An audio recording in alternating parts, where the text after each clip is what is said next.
right, folks. So I want to be respectful of everyone's time here, and I think Chris will help me admit everyone. So I think we're just about 4 after, and happy Friday morning.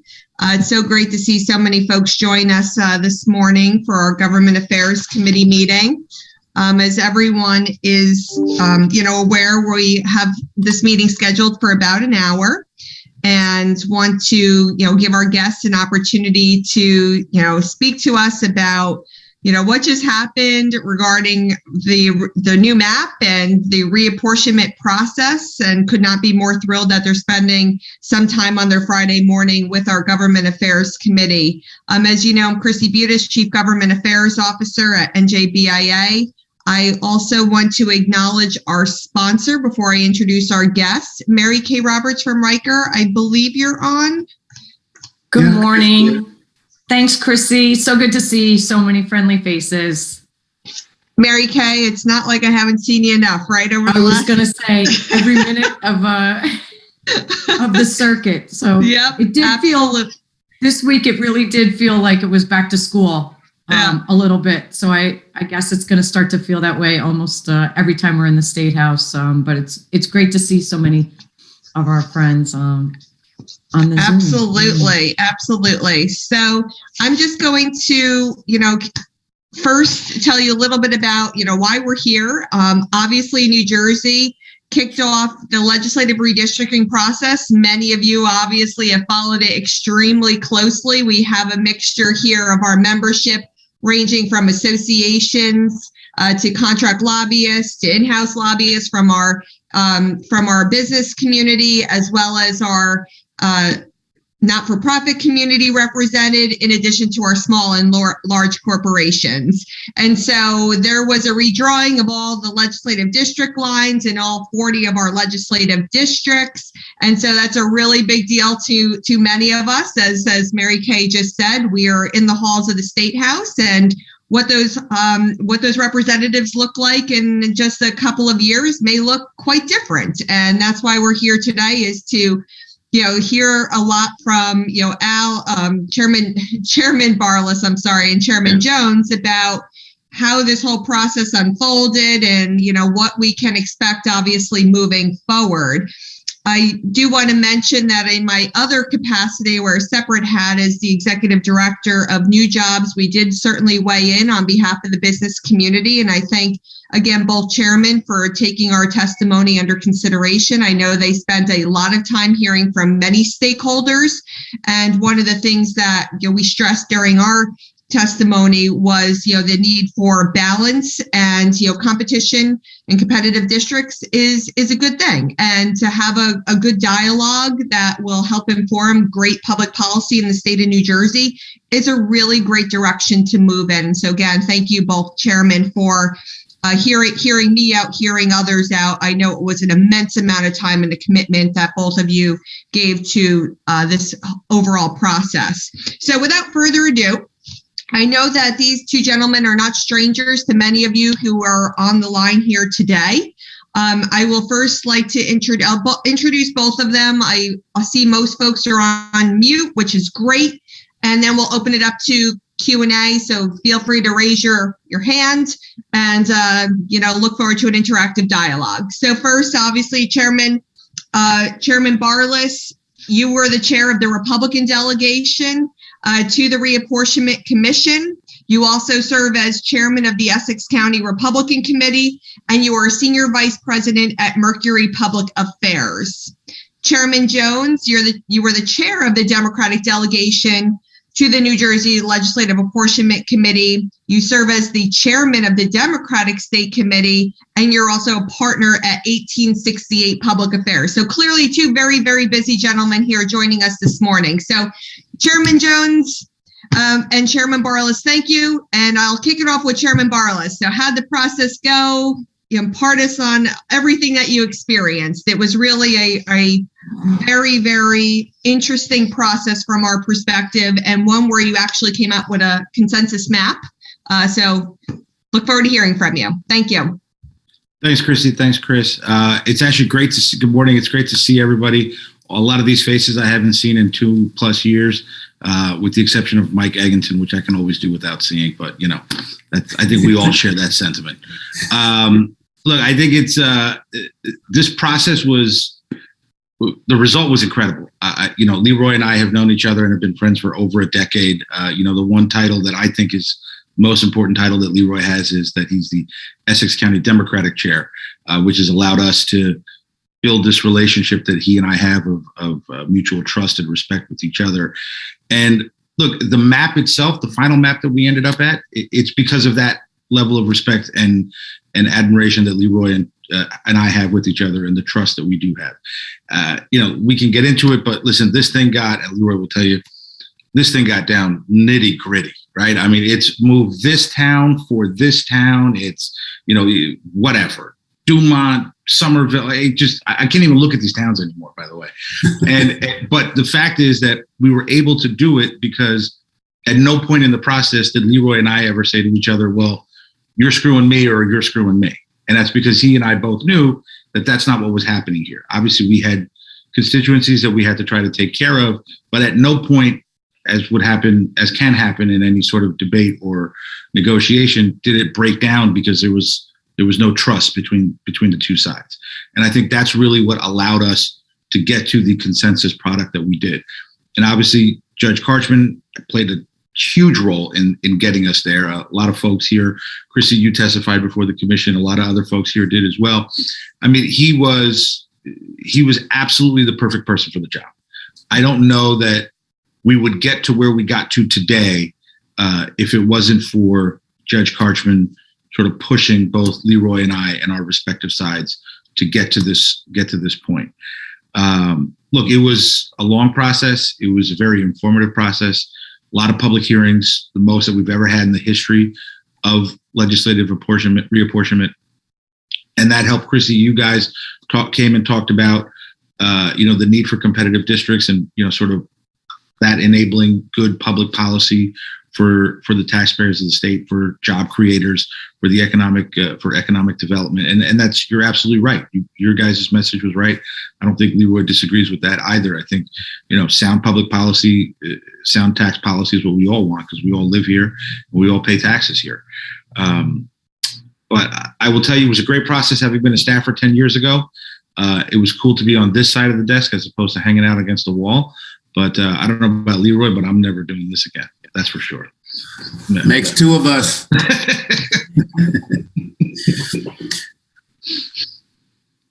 Go ahead, Leroy. Floor is yours, buddy. All right. Thanks, Al. So, good morning again, Chrissy, and everybody that's on. I'm looking at the participants. There's 93 people on this Zoom at 9:00 on a Friday morning.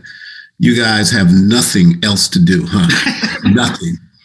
Look, it's a pleasure, to see everyone, so many, I haven't seen for the last couple of years because of, the pandemic issues that, we've all been struggling through and, looking like there's, some light at the end of the tunnel. And, we thank God, for that and, everybody that participated to try to, get, New Jersey and the world, back, on its feet.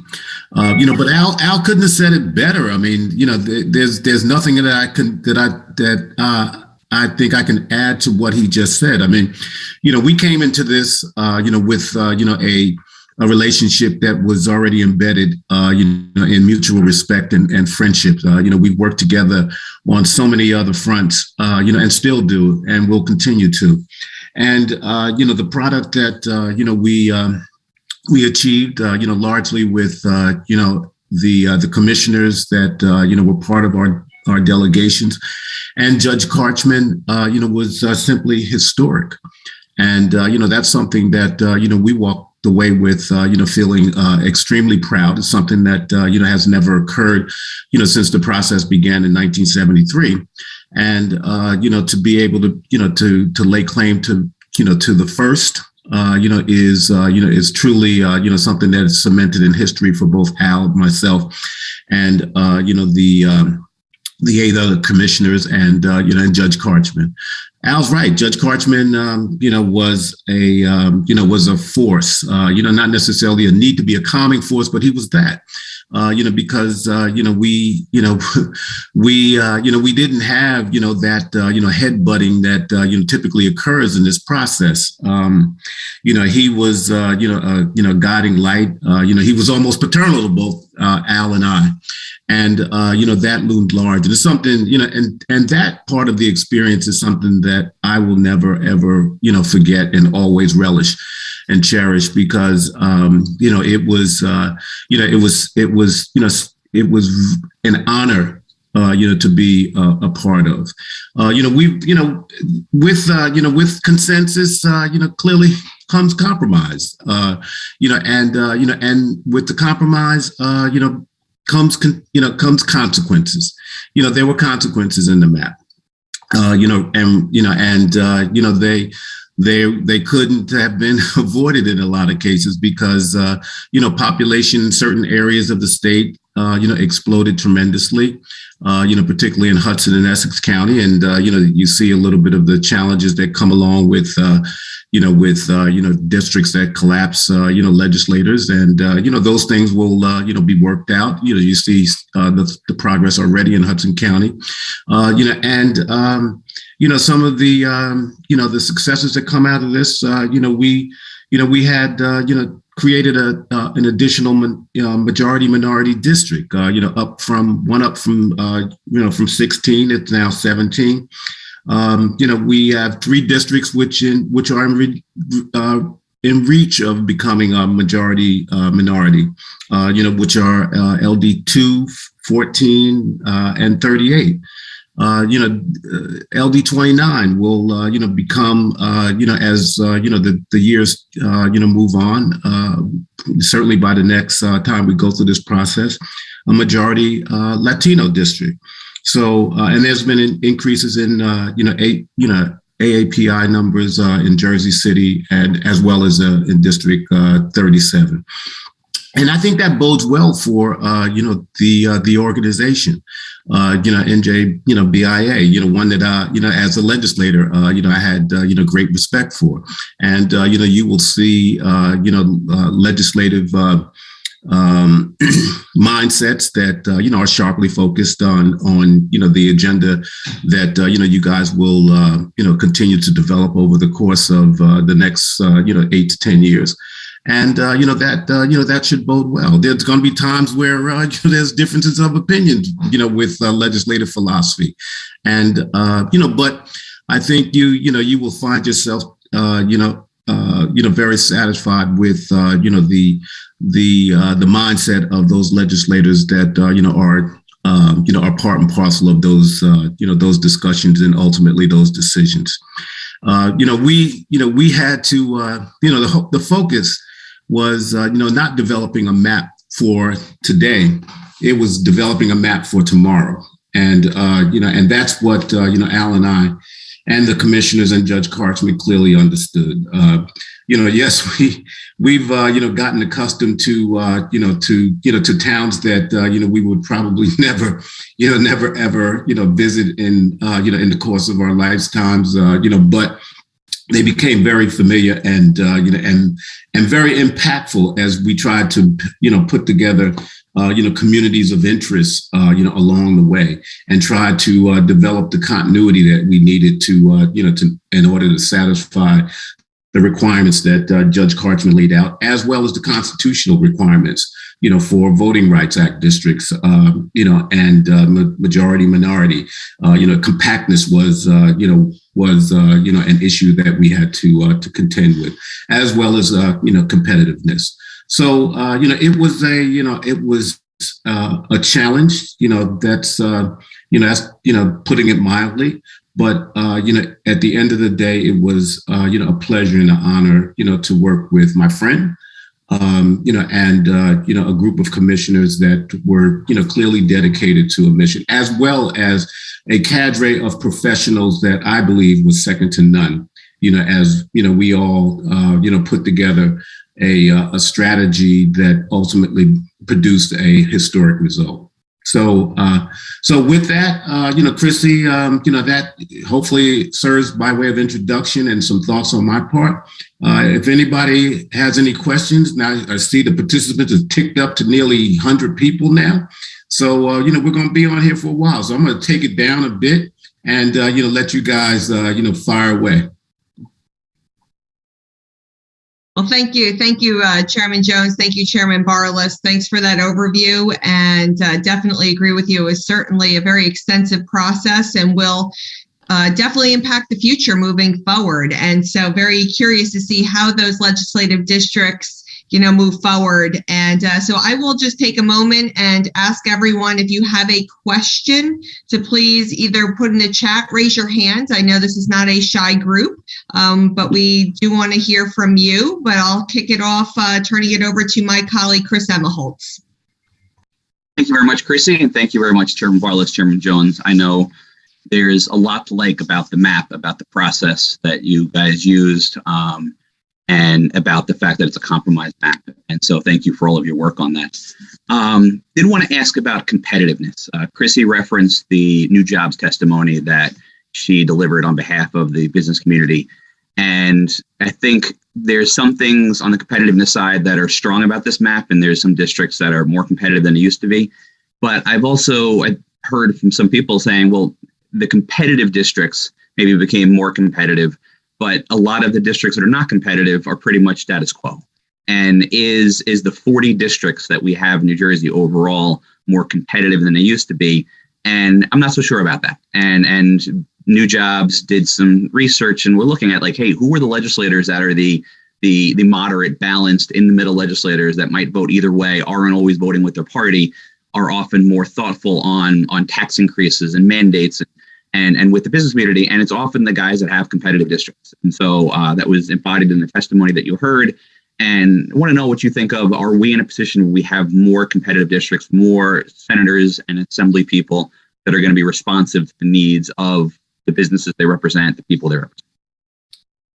So, Chris, we have a competitive overall map, and we have a map that potentially can bring the margins closer, or Republicans, if all things go right, and all those factors being what they are, Republicans can take the majority. I don't believe there's a way to actually have 40 competitive districts, because some districts are what they are and the surrounding towns are what they always are, and there's nothing you can do about that, right? If you tried to have 40 competitive districts, you'd have some of the ugliest looking districts on the planet, right? I mean, there's just no two ways about it.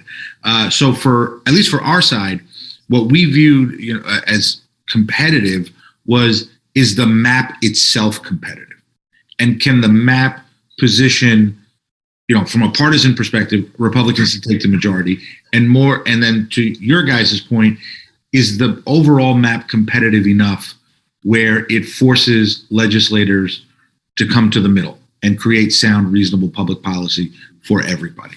But yeah, look, I mean, some districts they're never going to be competitive, right? I mean, I'm the Essex County Republican chairman. I'd love to have a senator elected from Newark. It's never going to happen, right? Not in my lifetime.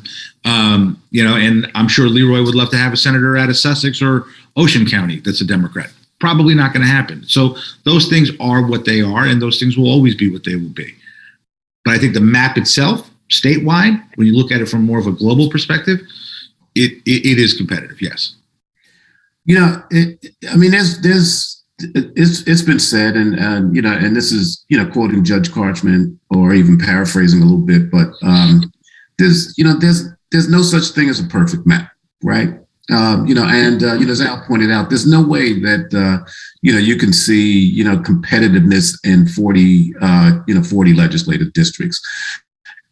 Just the process itself, where you find, some legislators, being, collapsed into, other districts, it's a population issue as well for that scenario, and there was absolutely nothing that you can do, based on, the criteria that was established, and has been established that would avoid that.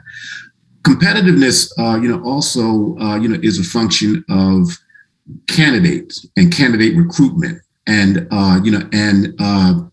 campaign execution and campaign strategy. We saw in the third legislative district, a phenomenon that no one saw coming. That was something that was probably the biggest anomaly that we saw in just relative modern history here in New Jersey elections. But that district now will find itself just a little bit more competitive, because of that the makeup of that district, it was always based on how effective, and how intense the campaigns were, particularly with, the Democratic push in that area. I mean, it was always a very, very conservative area. So, so you're going to see, that in certain districts, and it's going to get right back down to, who has the better candidate, who has the better strategy, and who can move their voters more effectively. The policies that will evolve out of that will obviously depend on the temperament and the mindset of those candidates that are recruited by either party. And there's perhaps no real litmus test that we can give to that in terms of what those candidates are going to produce in terms of policy until they actually get there. You see that. So competitiveness is almost it can be considered a relative term based on what the factors are that determine, or we use to try to determine competitiveness. Thank you. Do we have any questions? Here's one. I was going to say, I have no problem asking one. Oh, go ahead, Mary Kay. So going forward, right, I keep hearing about April. Maybe you could just clarify, do you know what the process is then for candidates? They have to declare for the primary, but not until April 2023, for folks that just don't know where it goes from here.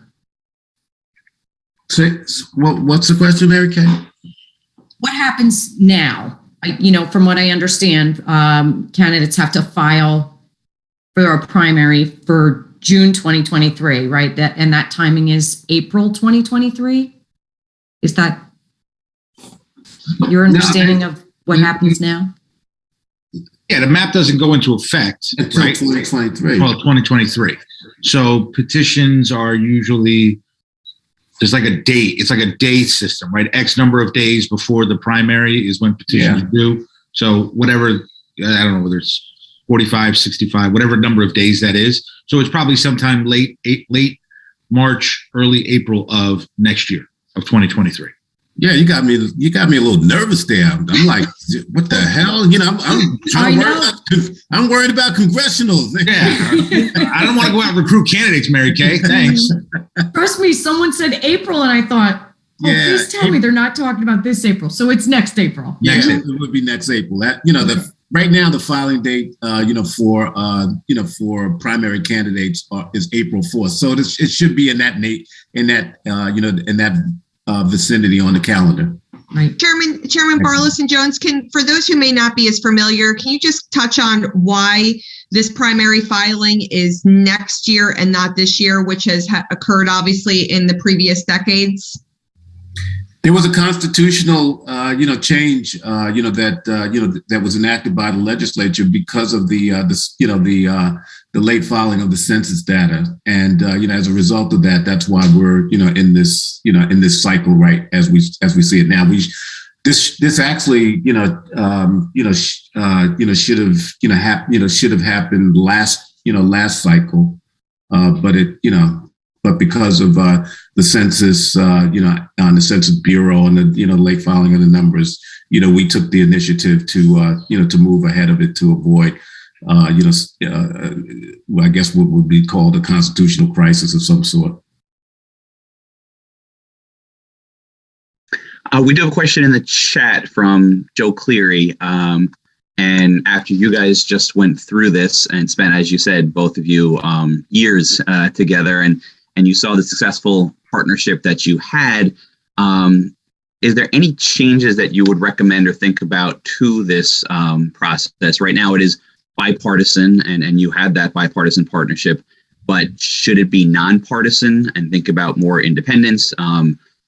Should it be more independent, where it's not actually involving the existing incumbents, politicians, and the political parties, and more kind of as some states have, where the government is setting an independent body to do it? Is there any process changes you'd recommend, or do you think this works well? Because obviously we saw it successful this year. It worked well for us. Yeah, I mean, I agree. Listen, I mean, you look at some of these other states, part of the problem when you have these so-called independent commissions, everybody's responsible to somebody, right? And then that's where the wheels start falling off the wagon.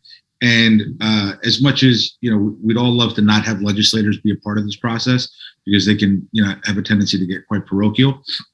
I think it's very hard to do in New Jersey. I do think the one thing that, comparing it to my experience 10 years ago, having the tiebreaker come in earlier, as opposed to, 45 days before you're supposed to be done, proved to be beneficial. But that's already addressed in the constitutional amendment, that going forward, if there's a delay, the tiebreaker gets seated earlier. Makes sense. Thank you. We have a question from Ray. Hi, good morning.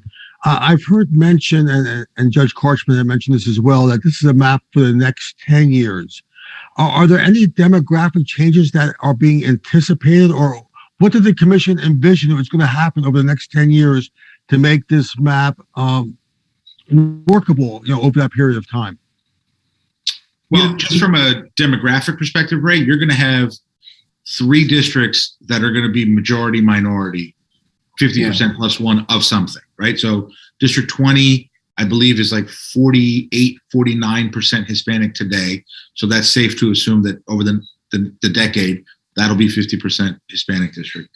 District 29, like Chair Jones mentioned, will be presumably will be majority Hispanic. I think 2, 14, and 38. Right.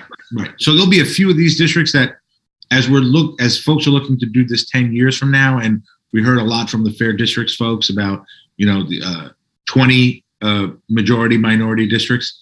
I think you're going to have a map that 10 years from now, when folks go to draw those lines, you're going to have a certain number of 50% plus one majority minority districts that will have to remain, which is a good thing, right? Because then you can at least sort of lock in that level of diversity and diverse representation for the legislature for the next 10 years. Because look, if we're 48% diverse today, as it is overall of all categories, 10 years from now, we're going to be over 50% majority minority in the state. Yeah, and that those are trends that are very realistic.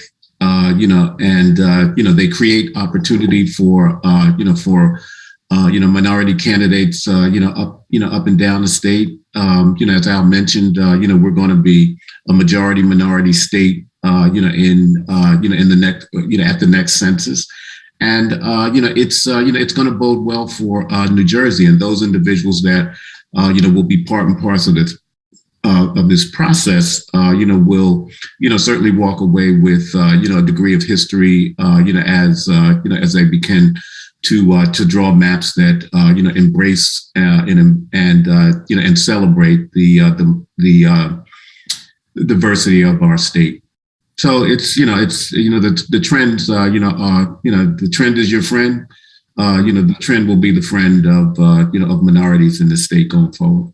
And look, and Ray, to your point, right, you don't even have to look that far. If you look at sort of the ripple out effects of this map, and I know Leroy has felt those ripples far more than I have, but when you look at what happened in Hudson and you look at the new 32, 33, you've now just increased the number of South Asians in the Senate. You've doubled it, presumably.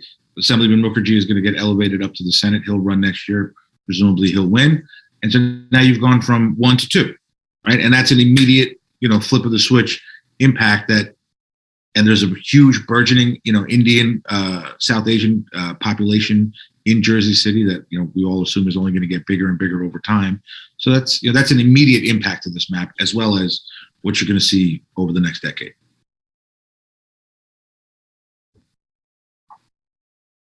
You guys have touched upon, obviously, we're talking about the minority representation. We've talked about competitiveness. How do you think, can you comment on the other Judge Karchman priorities, like adhering to the Legal Voting Rights Act, population size, preserving community interest, compactness, partisan fairness, protecting incumbents? Do you think this map finds that? You talked about balance. Do you think this map finds that balance?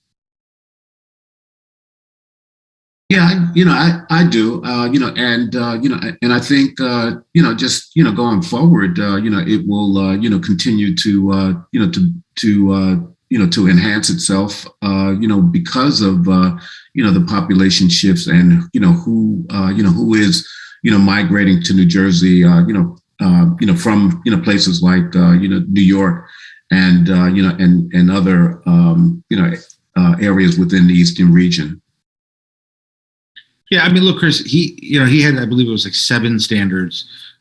So did we hit them all equally? No way. That's not possible, right? So if you took 7 divided by 100, whatever that number comes to, I don't think each one is equally represented, but I don't think any one particular one was thrown out the window for the sake of others. Good, makes sense. Jeff Kazerman had a question in the chat. Since the new map was drawn a year late, how does that impact the Senate races, which are usually 2-4-4 within a decade? So they just had their 2. So the 21 to 23 is the 2. So it'll be 4-4. And if the census data in 2031 comes out before February 15th, they'll be drawing a new map then. If it comes out after February 15th of 2031, that 2-year cycle will be under these existing lines. Yeah, so it'll just go on the back end instead of the front end. Correct. Yeah. Correct. Makes sense. Any other questions from the group? Type in the chat, raise your hand.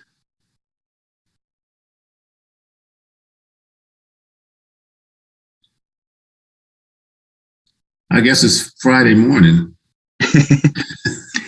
Hey, Chris, it's Mike Wallace. I have a question.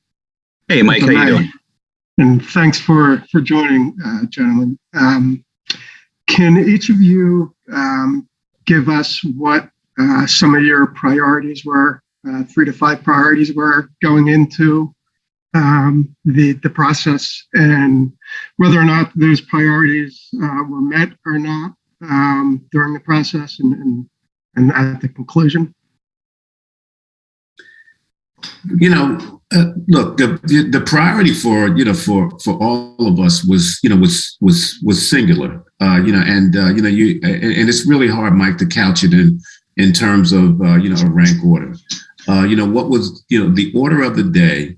Was to draw a map that was fair and representative, up and down the state. There was items that we had to or categories that we had to focus on: competitiveness, compactness, majority, minority, making sure that we stayed in line with all the constitutional requirements. Judge Karchman had a number of standards that that we were trying desperately to stay within. In order to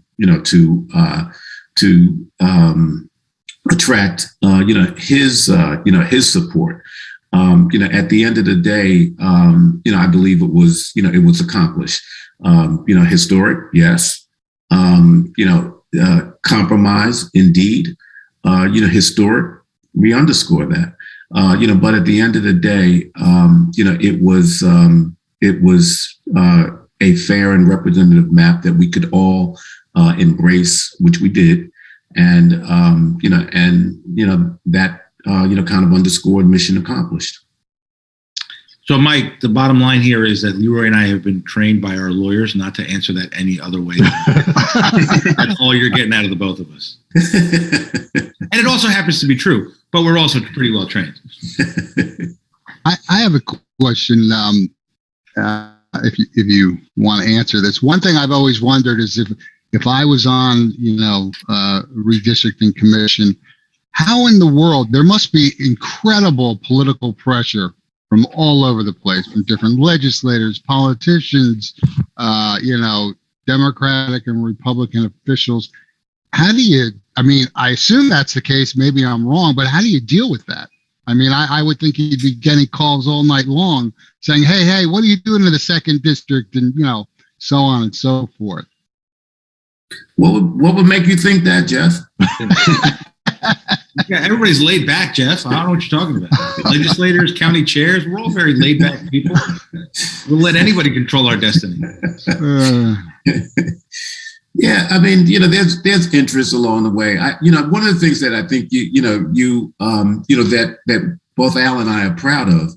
If you notice, during the whole process, there were no leaks.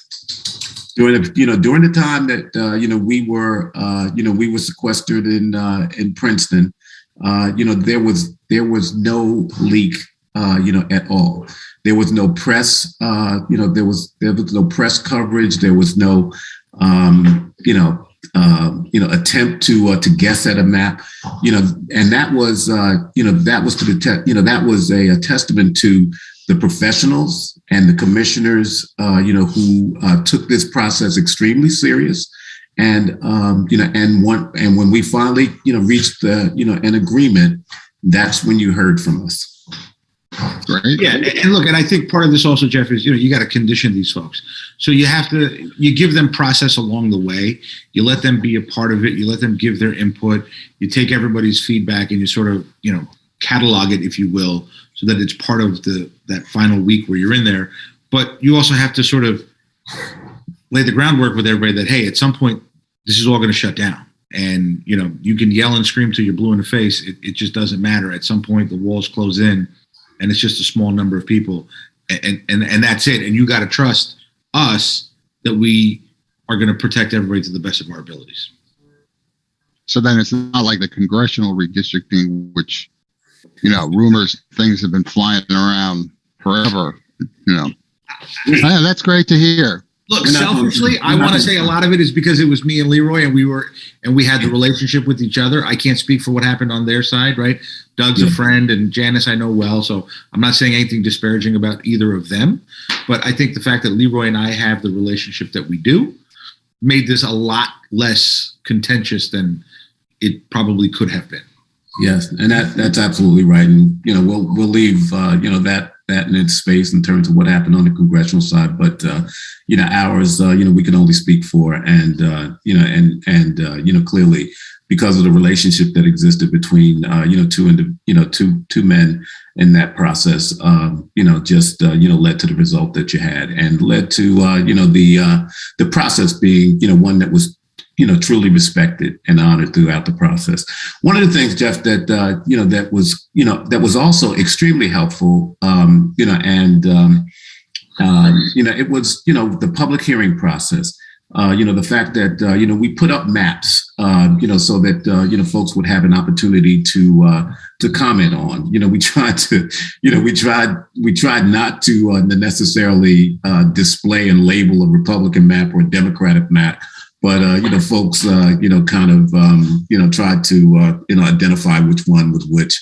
But that in itself was a healthy process. It gave us the opportunity to hear from so many people. We had countless hours of testimony on those maps. That was a Judge Karchman initiative that we were a little hesitant to pursue, but in the end, I think it it led to a clearer, more transparent process. He doesn't like to use that word, transparency, but it was more public participation that he was looking for, which we got.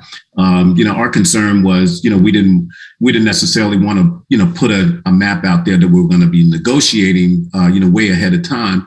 So, so we were able to, to put something together, that gave us the input that we needed, so that as we went into the process, we had that public input, and we could shape it according to what we heard. Well, I just want to congratulate both of you, because I was absolutely shocked that an agreement was reached. And when I first read it, I thought I read it wrong, and I went back to it the next day and read it. It was the same. Unbelievable. So congratulations. Thanks, Jeff. Thank you. I think that's what Leroy and I said to each other the next morning too. We couldn't believe it either. That's right.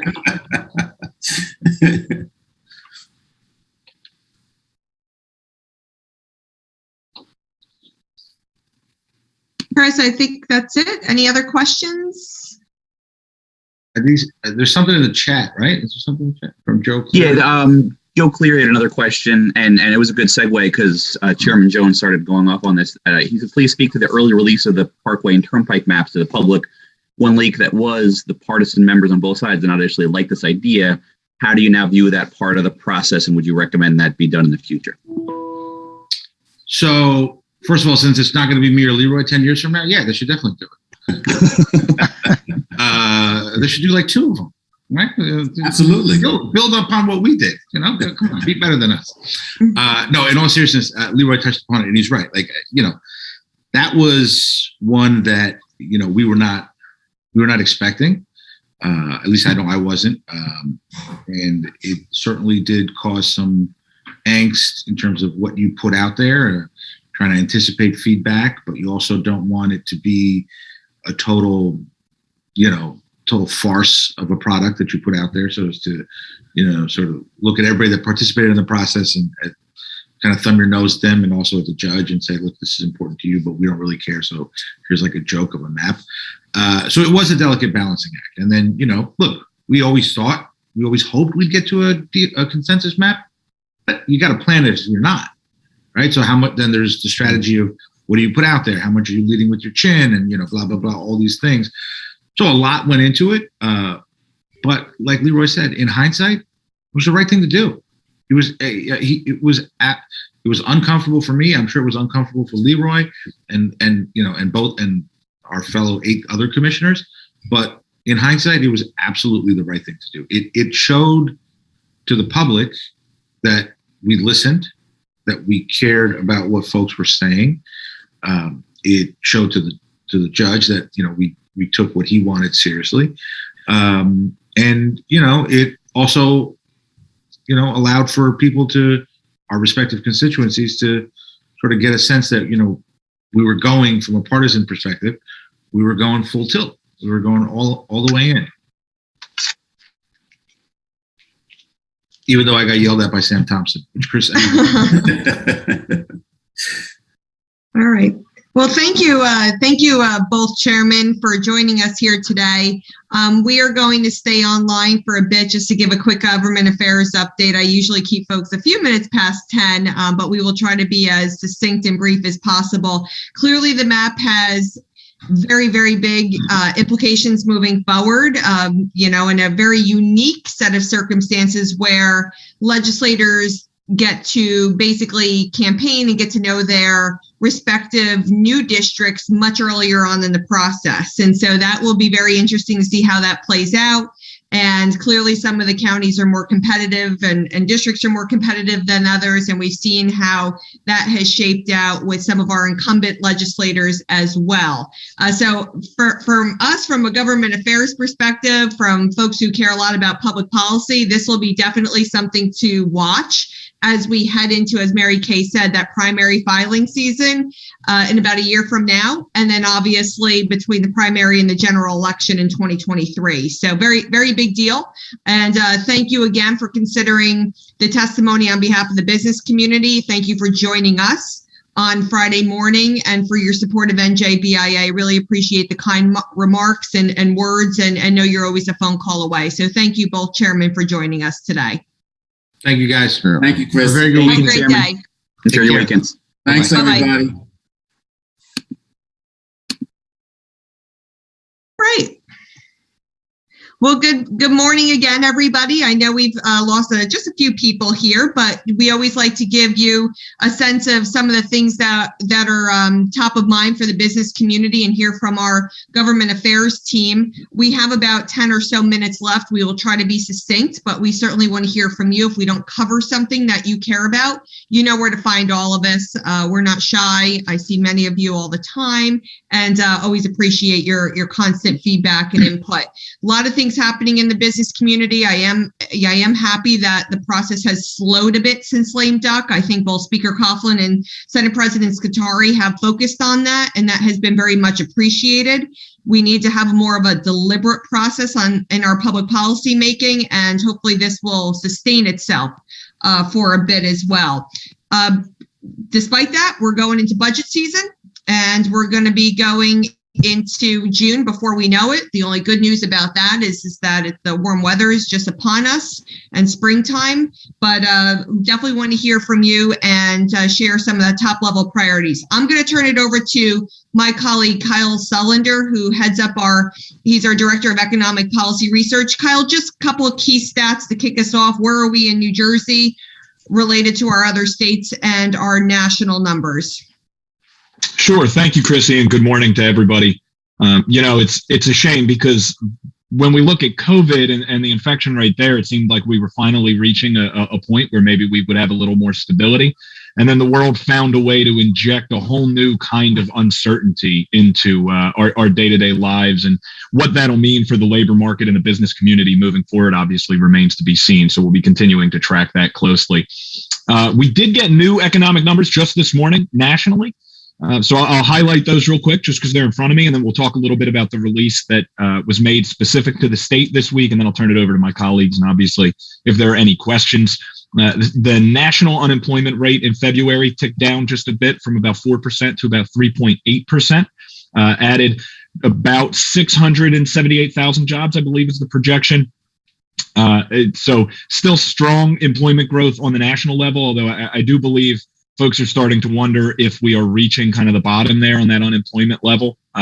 Obviously, still trying to get a handle on just how many of those who still have not rejoined the labor market after the initial period of the pandemic's kind of height. How many of those are holdouts? How many of those are retirements? How many of those are people that we've lost for other systemic reasons? In the state specifically, we did receive not February numbers this month. The Bureau of Labor Statistics puts out an annual average for unemployment at the beginning of March. And this number also includes a series of revisions that they make to their monthly figures at the same time. So the annual average unemployment rate for New Jersey in 2021 was 6.3%. That is higher than the national rate of about 5.3%. But that is down, and I apologize, I'm throwing a lot of numbers out there, but this is down from New Jersey's unemployment rate in 2020 of 9.5%. So just to make that a little clearer, in 2020, our average annual unemployment rate, that's the average across all months, was about 9.5%. In 2021, that did fall down to 6.3%, though still higher than the national average. Regionally, that moves us down to the sixth highest, tied with Connecticut and Pennsylvania. California remains the highest in that annual mark at about 7.3, followed by Nevada, New York, New Mexico, Alaska, and then we come in with Connecticut and Pennsylvania. Now, I will note, as I mentioned, if that 6.3 number sounds a little low, given some of the conversations that we had last year, you're remembering correctly. Like I said, BLS makes a series of revisions at the start of the year because these unemployment figures and the job addition numbers are always based on estimates. They come from surveys that BLS does. It's two separate surveys of individuals and of businesses. And so they go back and revise those numbers. They make new assumptions and they incorporate new measures. And so a number of months last year did get revised down. It does seem like those revisions typically happen kind of on a broad scale. So it's not so much that New Jersey gets revised down and suddenly our place changes relative to the rest of the country. It's just that these revisions happen throughout the country. And so that 6.3 number sounds lower because a lot of the months got revised lower. And happy to talk a little bit more about that. If anybody does have specific questions or go into the months, I know we don't have time for it today. Additionally, the employment to population ratio, just another measure of where we are in terms of employment, ticked up in New Jersey to 59.1. We were at about 57 in 2020. So that's also good news. That means more individuals are employed than they were in 2020 and are coming back into the workforce. So kind of a high level overview. I want to make sure I leave room for my colleagues. I know those were a lot of numbers, but if anybody does have questions, I'm happy to speak with you further about it either this morning or we can follow up separately. Thank you, Kyle. I know that you can speak all day about the numbers, but the reason I had Kyle kick us off is because everyone is focused on the hiring crisis right now, major priority for NJBIA and our team. We are constantly putting out the message that, whether it was the third or the sixth highest unemployment rate in the nation, we have a workforce crisis on our hands. We can't get folks to go back to work. And that has been a real focus of ours, is making sure that we continue to beat that drum so that our policymakers can then adjust public policy moving forward, because the numbers just don't make sense to us. And they don't make sense to some of them as well.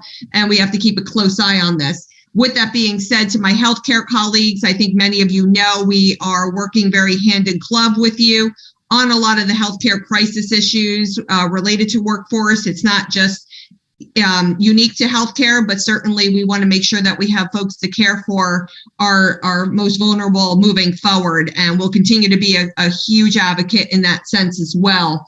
On the healthcare piece as well, I want to mention that we've been very concerned with a piece of legislation that would basically ensure that if you're going to make a sale or a transfer of ownership of a healthcare facility, that you need to maintain its employees. It's clearly something we have concerns about, sets very bad precedent, and it was done in the hotel industry as well during lame duck. So keep that on your radar. Additionally, I do want to keep mentioning that with the legislature pulling a bill during lame duck that would have extended certain administrative orders and waivers, with that triggered Governor Murphy to have to put the public health emergency back into effect. So it's been in effect now since about mid-January. With that was the retriggering of the workers' comp presumption statute, which did end back in June when the governor did remove the public health emergency. So we've been working very closely with legislative leadership and the governor's office, saying, clearly 2 years into a pandemic, the workers' comp presumption that you have an employee who is presumed to have contracted COVID-19 at work does not make sense anymore.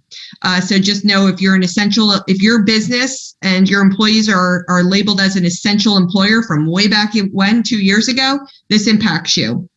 I also want to mention that there is legislation around a lot of price setting, again, in various industries, something that we don't want to see done in any industry. So we have been, definitely opposing measures in that area. And I will turn it over now to Alexis Bailey, our Director of Government Affairs, who handles our labor and employment, to touch upon a couple of the key priorities she's been working on. Additionally, she's been leading our effort to address the childcare crisis as well, and working with our policymakers. So again, Alexis, thank you for your work, and just give us a quick high-level view. Thanks, Chrissy. So last week we worked successfully to get A795 held from the Assembly Board list. And this legislation was going to expand the workplace accommodations for nursing mothers in the workplace to ensure that all breaks now need to be paid. And additionally, employers would be required to offer modified work schedules and job restructuring for as long as the employee desires for those accommodations. Right now, we're working with the Assembly sponsor, Assemblywoman Timberlake, to strengthen the current law that we have for nursing mothers while still providing some balance and implementation for the business community. So we're happy to be working with her on that. Alexis, if I could just chime in there. Folks, this is one of those pieces of legislation that no one wants to go out and say that this is a challenge for the business community, but that's why we're here, is to make sure that we're trying to keep our eyes open on how legislation will impact your employees, your workday schedules, especially in light of COVID and the workforce hiring crisis. We already provide reasonable accommodations to women and mothers in the workplace. And so if you have any questions about this and how that legislation would impact your labor force, please reach out to Alexis. So thank you. Yeah. Thanks, Chrissy. And then for the upcoming week, there's a couple bills that I'm watching for Monday. In the Assembly Consumer Affairs Committee, there's A2138, which creates a licensure board in the Division of Consumer Affairs for home improvement contractors and home elevation contractors. That bill is up for discussion only, so I'm happy to see that we're going to have some time for stakeholder input on that one. We just have some concerns with some of the educational requirements in the bill, as well as some of the bonding and insurance requirements for these contractors that may make it a little difficult for small business, as well as we all know the Division of Consumer Affairs already is inundated and has their hands full with a lot of different professional boards that they deal with. So adding another one, what impact would that kind of have on the division and the professionals that need their assistance? In the Senate Labor Committee on Monday, there's a trio of bills sponsored by Majority Leader Ruiz that are strengthening apprenticeships across the state, which we're very supportive of. The IA always talks about, increasing apprenticeships, workforce development across our state to fill all those jobs that all of you need in your workforces. So we're happy to be supporting those on Monday as well. And then S508 is up, which in the Senate Labor Committee, which is sponsored by Senator Cryan. And this bill would increase the statewide maximum cap on the statewide average weekly wage from 70% up to 85% that people would be able to receive for temporary disability and family leave insurance benefits. So we're just assessing right now what the impact that would have, if any, on the contribution rates from employers and employees into the temporary disability insurance fund. So if you have any questions, please feel free to reach out to me. Thank you. All right. And before I turn it over to Chris to wrap up on the budget, Ray, if you can give us an update. Obviously, Ray handles our environment, energy policy, transportation infrastructure, among others. Sure. Just a couple of bills in the legislature and then a couple of regulations I just want to mention. On Monday, the Assembly Consumer Affairs is taking up a couple of bills, expanding the Consumer Fraud Act provisions and also regulations dealing with service contracts. These bills are being pushed by the Attorney General's office. They're holdovers from lame duck. We were able to get a number of amendments to these bills where they are no longer as problematic. So we are no longer, the bills in the Assembly have not been amended yet, but they will be amended to be the same as the Senate counterparts. And with those amendments, we are withdrawing our objections. But it took a lot of work by a lot of groups to be able to get to the point where we are on those two pieces of legislation. I'll also mention as well that we are submitting comments today and Monday on two major regulatory proposals by the Department of Environmental Protection on PACT, Protection Against Climate Threats. This is the administration's really first foray to begin to eliminate the use of natural gas in the state, either from electric generation or from creating heat. And one rule is banning a couple of fuels, number 4 and number 6 fuel oils, entirely. So while these pieces of regulations may not be as far-reaching as other states have gone at this point, they are the first step toward that. And, we are keeping a very careful eye on what's going on with the department. And again, our comments are being submitted today and on Monday. And happy to answer any questions now or later about any of that. And thank you, Ray. And Chris, if you could just touch on budget and ARPA, that'd be great. Thank you. Thank you, Chrissy. So first up, obviously, the budget address is Tuesday, and shockingly, we're getting back to normal where it is supposed to be a budget address in the Assembly chambers with a crowded room in front of the governor, not in a room by himself. And it'll be interesting to see what that is like. And hopefully most of us will have a chance to be in that room. I'm hearing tickets are scarce. There's a lot of uncertainty right now, but I know probably many of us are trying to get in there. what we're going to expect to hear that day, obviously the governor got out there early on this new Anchor program, which is basically an enhanced, expanded homestead rebate program. I think we're going to see a position where things like this, where the governor has cash to play with, and whether it's because the consistent overperformance, underestimating of revenues, we probably are looking at $3 to $4 billion of a surplus in the current budget that's going to roll over into next year and beef up next year's revenue numbers.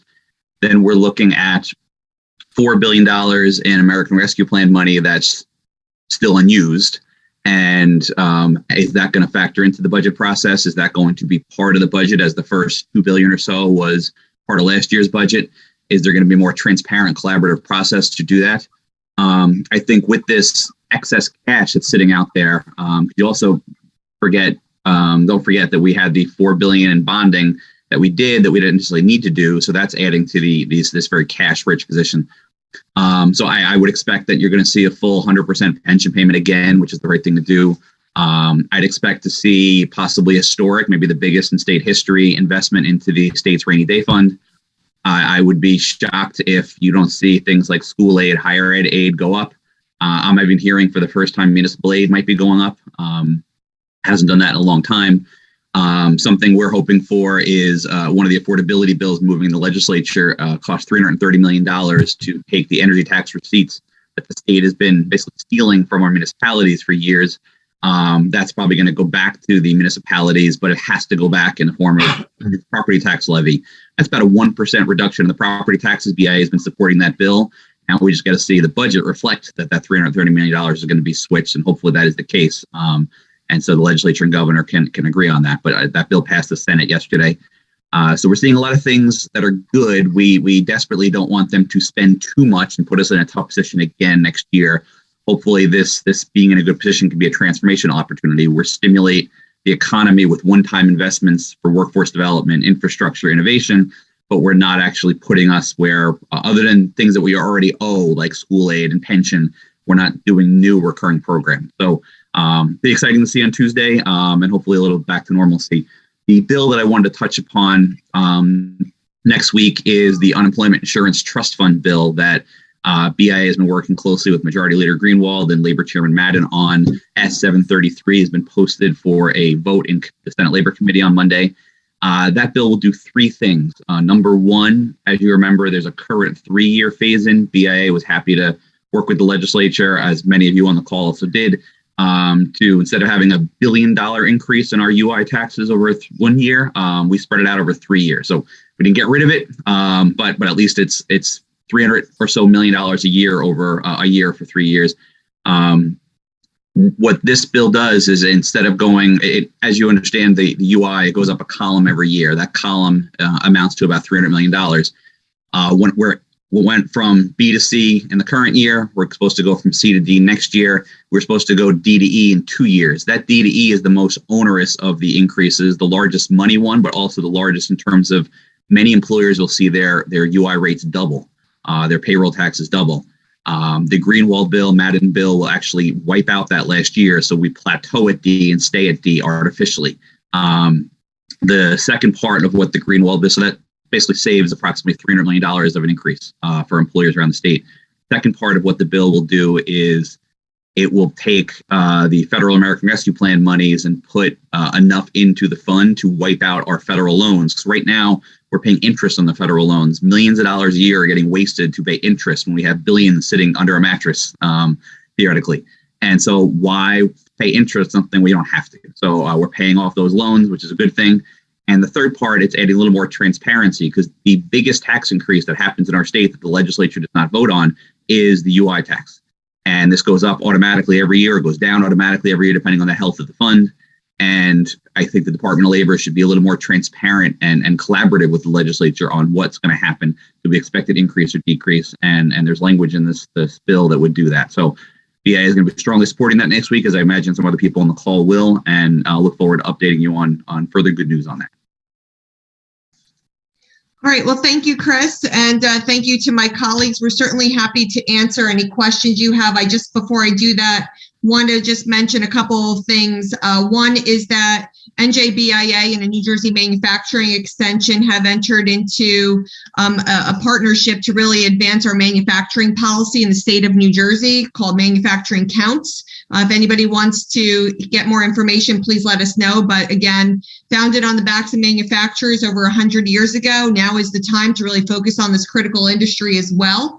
And I know that you're receiving emails from us on our partnership with New Jersey's community colleges and the work that they're doing on the Career Pathways program focused on 4 key areas: health services, innovation and technology, manufacturing, and energy and infrastructure. We need the business community to be involved in working on these collaboratives with us. I'm going to put the website in the chat. Please sign up and be as active as you can be. Feel free to reach out to me, Chris, Kyle, to discuss further, but we need business at the table. We've always heard we need the skill set for the future. Business is never there. Well, business is there, and we need your input. Lastly, I'll just say that we are hosting the Chief Executive Officer of the New Jersey EDA, Tim Sullivan, coming up. So it's on your agenda on March 15th. That will be in person and hybrid, as well as Chairman O'Toole of the Port Authority. We all know that that's one of the largest budgets larger than many state budgets, and clearly impacting many of us from a transportation, infrastructure, clean energy point. So please feel free to come as well. That's March 29th, and Ray's next Energy and Environment Committee meeting is on Friday, March 25th as well. And again, thank you to Mary Kay if I don't get to thank you again, but certainly if there's any questions, I will pause.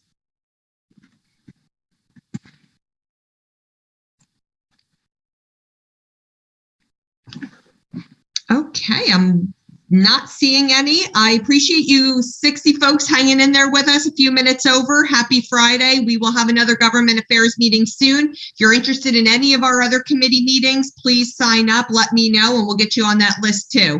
So see you all in the halls of the State House. Don't hesitate to reach out to us. We appreciate your support of NJBIA. Thanks, everyone. Bye. Thanks, guys. Have a good day, everyone. Thank you. Thanks, everybody. Yeah.